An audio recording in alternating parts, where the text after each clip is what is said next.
Hi everyone, my name is Dennis Walker and I'm the Director of Emergency Services at Seacoast Mental Health Center. You likely have seen me around the emergency department.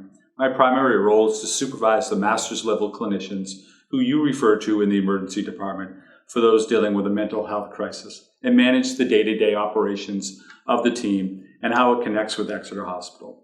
However, you can also sometimes find me on the front lines providing assessments to patients as well. If you don't know, Seacoast Mental Health Center is a community-based mental health and substance abuse disorder agency which supports the care and lives of children, adolescents, adults, and their families in the eastern half of Rockingham County. We're contracted to provide crisis assessment, intervention, and stabilization services within the hospital 24/7. The purpose of this video is to give you some quick tips and tricks on how to use the Columbia Suicide Severity Rating Scale, a lessons learned approach. My team and I have been using the scale since the latter half of 2018 and have used it approximately 1,500 times to date. We've developed an ease about using it, and you will too with continued practice. Quick tip number 1. As stated in the instructions in the electronic health record, if question 2 is a no, then you immediately move on to question 6. You do that because moving on into questions 3, 4, and 5 are only increased subsets of ideation, and you can only have those if question 2 is answered in the affirmative. I'm glad you came to the emergency department today, Emily. The doctor asked me to speak to you about how you're doing coping with your pain. I'm really done with this pain. I don't want to live like this anymore. You're fed up living this way. I'm glad you came in today. Have you wished you were dead or wished you could go to sleep and not wake up in the past month? No, I've never thought about that. Have you actually had any thoughts about killing yourself in the past month? No, I just can't take this pain anymore, and I want help with that. I wouldn't kill myself and leave my family with that kind of burden. Quick tip number 2. Not only read the question, but the qualifying description after the initial question. You'll find these in questions 3, 4, and 5.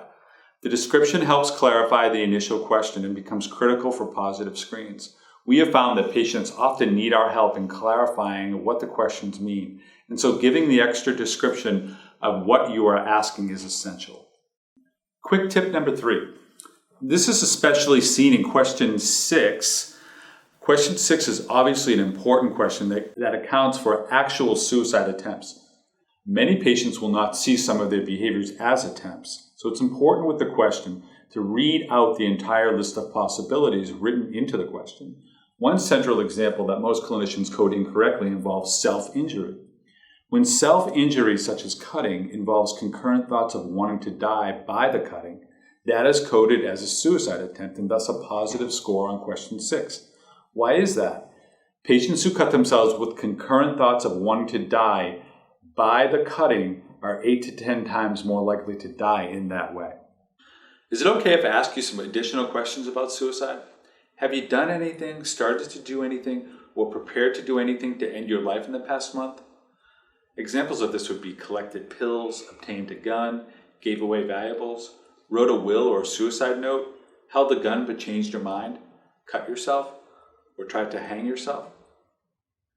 Well, I cut myself this month. I'm not proud of it.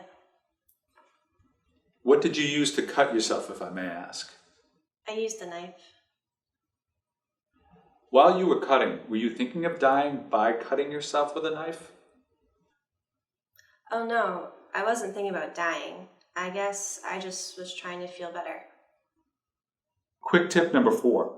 We have noticed that question number 5 is most often scored incorrectly. A positive question 5 must entail specific plans by the patient. Here's an example. The patient found a subway schedule. They know that people will be out of the house on Thursday. They name the specific day, and their plan is to go to the subway station on that day to end their life.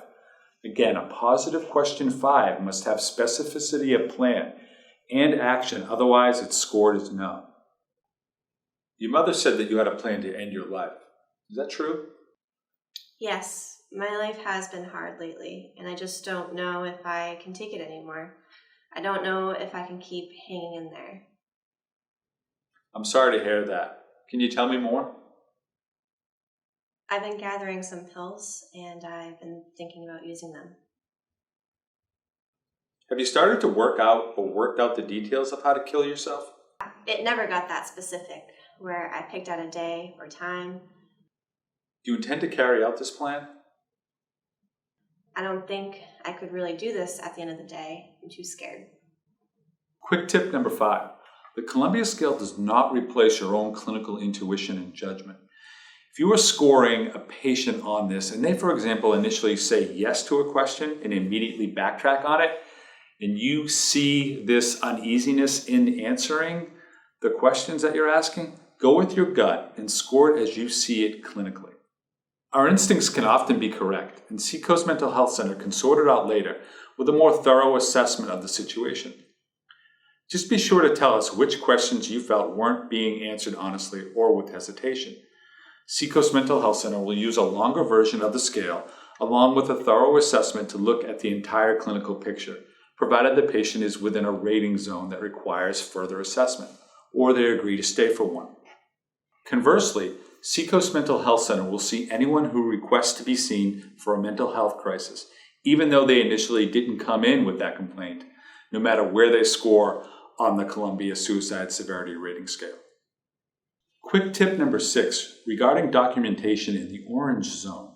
Since orange zone categories are reflective of no specific plan or intent, be sure to document this fact in your nursing note, especially when a patient refuses a mental health evaluation.